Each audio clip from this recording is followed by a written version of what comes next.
and welcome to the weekend edition. I'm Dr. Kingori. 2016 in Aisha. And I'm so glad this year comes to an end because things were so thick that one of us made headlines when he jumped at an opportunity to leave this country. One thing the Bungoma guy has in common with the NYS cash, the Mafia House cash, and all the cash scandals of 2016 is that they all went up in thin air as Kenyans watched. Coincidentally, only the Bungoma guy has since been recovered. This was the year that was, like war, Vita. We actually had the Manny Pacquiao and Mayweather fight this year.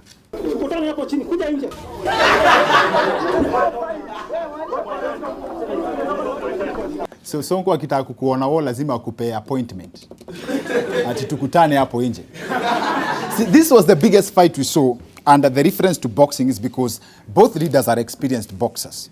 See, there's this famous clip of Senator Sonko preparing for Kidero.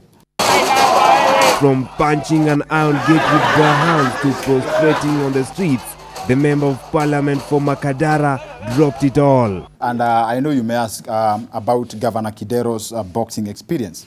We have the yellow boxes in Mejapa CBD. How did you guys miss that? And interestingly, the winner was not very clear from this fight. But come to think of it, mnajua Kidero wapendi ujinga. And watching that clip now, it makes sense why Senator Sonko needed a rescue team. However, no man should ever lay hands on a woman. In fact, that should be a national debate. Things are bad, and that's how we found ourselves here. And to go? No! Bad news, perhaps, for the next person who treats her as an easy target. Perfect. Joshua atakuua. Joshua ataki mchezo. And but this has started to bear fruit. Hata kina mama siku hizi wapendi ujinga. Now, 2016 furnished the theory on the quorum for punishment of Kenyan leaders. There has to be at least 6 of you, that's half a dozen, to get in trouble. Like historically, we have the Kapenguria 6, followed closely by the Ocampo 6, and this year we had the Pangani 6. We were sleeping on the floor without no carpet, no beddings. We were given the food yesterday, and the food we are given, we were forced not to be. They said we cannot be brought food from outside. They gave us the food, which was cooked very badly. That's why you are seeing the reaction. This cloth is what I had for the 4 days. Now, how does wearing clothes, the same clothes for 4 days and eating badly cooked food amount to torture? These guys want to tell us that they've never been bachelors. See, now listen to the inconsistencies in the stories they gave. We were not given any food. They said we cannot be brought food from outside. They gave us the food, which was cooked very badly. And that's why even now I'm diarrheaing very badly. For me, I'm going to the hospital. First of all, I think Ngojiri is lying. And that's why even now I'm diarrheaing very badly. If that's the case, if that's really the case, mbona ukai ni kama uko na haraka? Unless of course he meant the verbal version, which was technically the main reason they were there in the first place. First of all, whatever Mheshimiwa alleges that he's suffering from is an emergency. Yeah? It's actually not a respecter of persons. Here's a clip ya mtu anakaa ni kama amepatikana.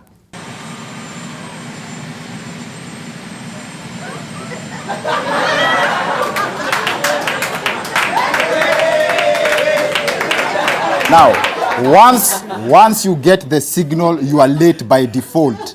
That's besides the point, though. What won for me were the confessions after the Pangani 6 were released. Nilipiga Mudhama. Naomba msamaha kwa Mudhama, na mimi nitapelekea mbuzi kama mzee. Nitapeleka mbuzi kama mzee. Mimi tulipigana na wata. Nilipiga wewe. No wait, hebu ngoja, kuna jamaa ameongea hapo chini ya? Mimi tulipigana na wata. Nilipiga wewe. Weta maze, cheza chini. Cheza chini weta. As a man, you don't give credit to someone else for clobbering you. Have an excuse at least. Chapilia mtu na kesi like we kama si kushikwa nilishikwa wewe ningekufanya vibaya. Have an excuse. Ama ucheze chini kama Mudhama. Nilipiga Mudhama. Na vile Mudhama amelenga hiyo story. Cheza chini. And to make matters worse, listen to Weta giving his vote of thanks for the goat Kimani wa Ngunjiri offered as an apology. Huyo Ngunjiri mnamuona hapa alinilima ngumi ya ajabu katika bunge. Na mimi nasimama hapa kumsamehe. Now, basically, Weta has been on the receiving end this year. But at least alipewa pole ya mbuzi, as in he got served. And there's also the issue of who was the strongest among the Pangani Six. Mimi mmoja mnajua niko frontline ya kupigania Jubilee. Nilipiga Mudhama. Mimi tulipigana na Wata. Nilipiga wewe. Mimi mwenyewe tulikumbizana na nikafukuza Raila Odinga akiwa Nakuru. Huyo ndio jamaa amepiga kila mtu. And now guess who was most affected by the Pangani experience? Yeah, I'm not feeling well even now.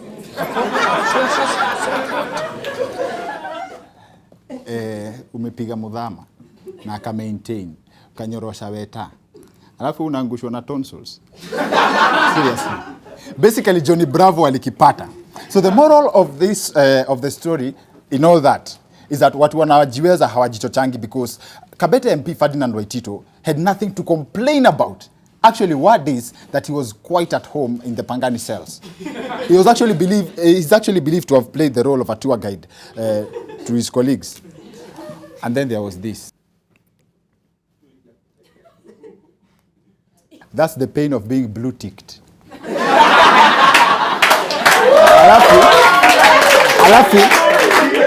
Alafu mwenye anaku-blue-tick ako online. Kwanza mko na yeye hapo.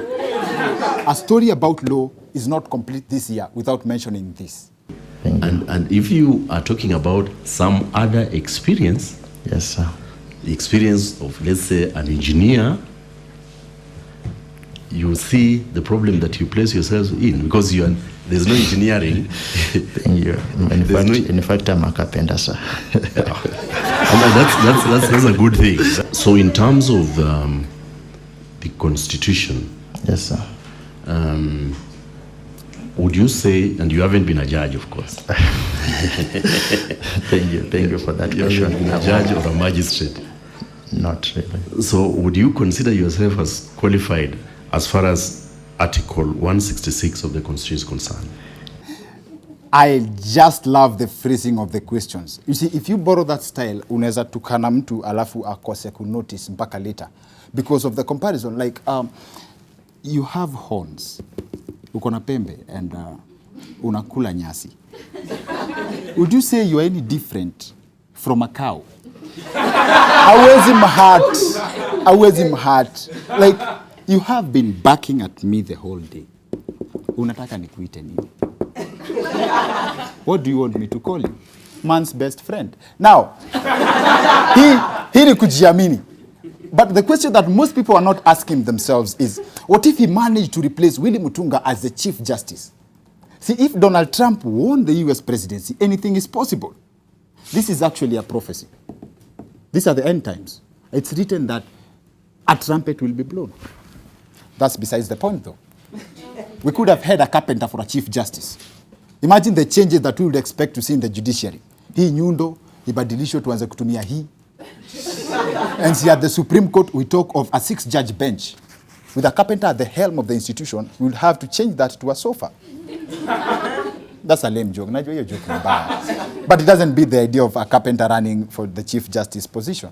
But as a carpenter, he would have nailed it. One thing, though, I'm glad we made it this far. Because this year we've had all the signs of the end times. From the floods, the fires. This week is the worst one. So far, 70 schools have fallen victim to the cases of school fires and destruction of property. False prophets. Mimi ndio njia ya Mungu sasa. Ninasikia mimi namwambia mimi wala nabii. The self-proclaimed prophet says his Bible is known as Agano Mpya na ya Mwisho, or the New and Last Testament, according to his belief. Some of the books in his book include Geoffrey, Agnes, Emanueli, and Mfarisayo Paulo, among other books with surprising names. To the book of Agnes. And then the trumpet. She congratulated us. It's about us. On our victory. See, as Kenyans, if you think we had a bad year for Americans, this is just about to be real. Now, for me, the highlight of this show has been the Pangani 6 experience. And it is my prayer that should they or anyone else try what earned them the A Night for Six package in the police cells, especially next year, which happens to be our election year. We'll be right back with tonight's guest.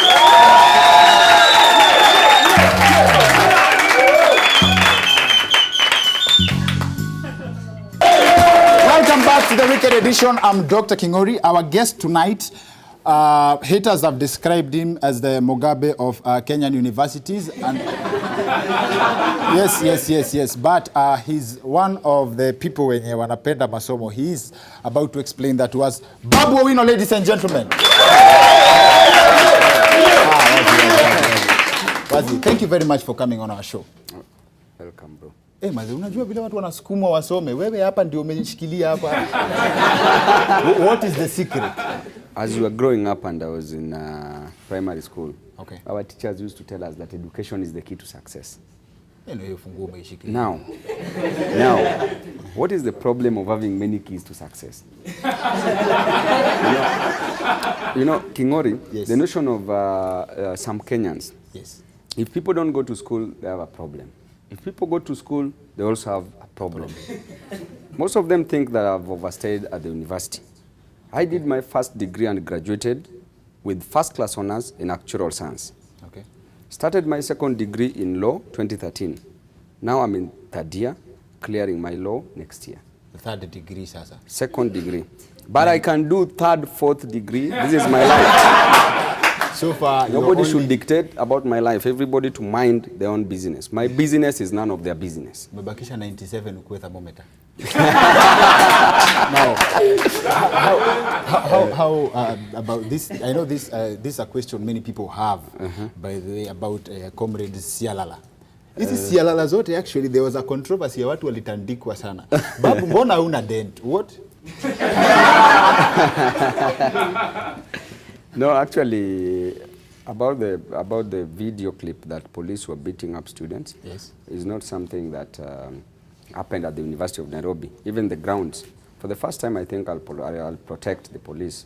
Beating people was not okay, but those were not comrades because it was not at the university grounds. So the comrades tried to own a beating that was not theirs. Maybe, but that beating was not for the comrades. Myself, I would not even allow comrades to be beaten like that. You would stop GSU from clobbering the comrades. But we've stopped them before, so we can always stop them. What most people don't know is that, I don't know how factual this is, Babu will tell us. Babu earns a salary of 6K.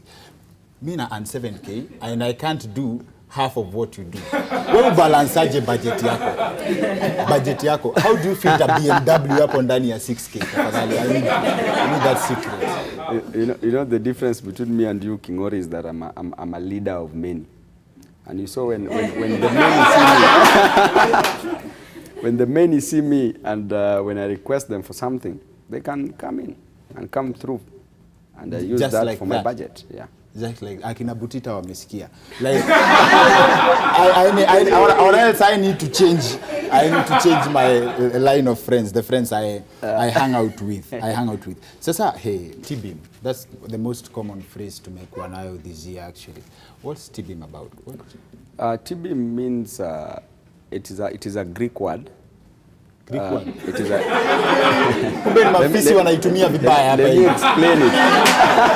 Let me explain it to different groups. TBIM in church means putting Satan down, TBImizing Satan. Okay. In politics, so TBIM is more like Tigawana. No. Tigawana is wacha utoto, ndio? Yes. It's not like that. TBIM is a more serious version. TBIM, politically, it means a revolution. Socially, you can TBImize your partner. Now that's for Mafisi. Yeah. Hey, Kai. Na Mafisi wameitumia vibaya, by the way. No, Mafisi are right because Socially they are doing so it technically the right you way. know the buttons to press because ukisema comrades tibim alafu campus ndio najua wamejaa sana na nini elections you're running for you're running for a member of parliament. Embakasi East constituency. Yes. So hii ya UN utaachia watu wengine. I was, you know, I've served for 4 years. Yes. But a term is 5 years, so I ought to have served for 5 years. Although at the university a term is only 1 year. But even our MPs, MCAs, they serve for 5 years. So I wanted to serve for 5 years, but I've decided to donate. I've decided to donate my last year to the comrades so that they can also serve. So as I go to Embakasi East. You are trying to avoid the fact, the idea that you have abandoned them. You're not abandoning them? No. I work for the comrades. In fact, I protect the inherent and inalienable rights of the comrades. That's actually not only jealously but also religiously. That's actually that's proof how I protect. How learned Babu is. Ukisikia mtu anaongea kizungu na sheng. Birthdays za 14.5 million zilianzia wapi? Birthday parties like Babu, you know, the bash guy, unajua? Of course, too much work without play makes Babu a dull boy. So you also have to enjoy within your means. Okay. Yeah, depending on how you want to enjoy. 14.5 million is enjoying within your means. What are you doing with your lives, man? You know, they do say that your money is somebody's tithe. Okay. So whatever you have, somebody pays it in church as a tithe. True. Whatever I have, somebody is also paying it in church as a tithe. Okay? So depending on what you have and how you spend it and how you budget for it. Kumbe nafaa nikuwe pastor wa church yenu. Tithe yako inaweza nijenga.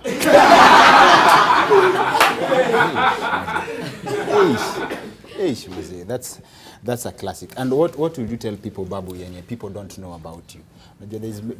There's a lot of misconception about the person you are. Vitu mingi sana, rumors flying around. Sasa wewe tuambie ukweli. Kuna udaku na ukweli. You can separate them for us, Leo. Depending on what a person thinks, you cannot stop a person from thinking about you either positively or negatively. And to me, I'm not doing things to please anybody.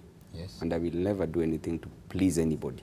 So if they want to take me the way I know it, it should stay like that. Okay. Yes.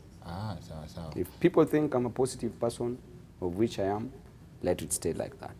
If they think I'm not a positive person, if they think that I'm not a good person, let it also stay like that. Yes. Na ile clip ya wewe, there's a video, very popular video. We actually had it on our show. You are devolving funds to marginalized campus students. Sasa siri ni gani bana? Ama hiyo ni Photoshop? Hiyo ni kama ile video. No, with that I did it. Yes. Because within my means, you know, me, I'm ready even to sell my shoes if I see that a person is sleeping hungry. Because I was generally born a kind person. I choose to deny myself if a person is honestly and truly suffering. Okay. You know, I was being told that I was bribing voters as at that time. Okay. But I went to Kenya Science and I phoned my comrades, and comrades said that, Babu, we need something, give us lunch. What was I supposed to do if I had lunch? I was to give them, and I gave them. People say that, oh, you're trying to bribe voters, you're giving handouts. But I tell you that you can't solve long-term challenges, long-term problems, before solving the short-term problems. And if Jesus gave food, who am I not to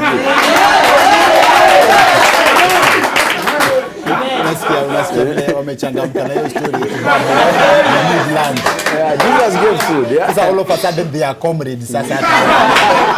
Comrades, Tibim. Final things about this year, or your highlight ya hii mwaka vile imekuwa. That's been our subject on the show tonight. I fight for the interests of the students and the families of the students. Because when university fees increased, it's not only increased for the students, but also for the relatives, for the parents of the students, and for any other person who is related to these students in one way or the other. Sisi tuko easy, tuko pamoja. Tutakutana hapa, tutakutana any other place, bado tuko pamoja na nyinyi. Hapo sawa. Babu Owino, ladies and gentlemen. Well, that's it for the weekend edition tonight. See you next week. which happens to be next year. So all of you watching the show, Happy New Year. I am Dr. Kingori. Babu.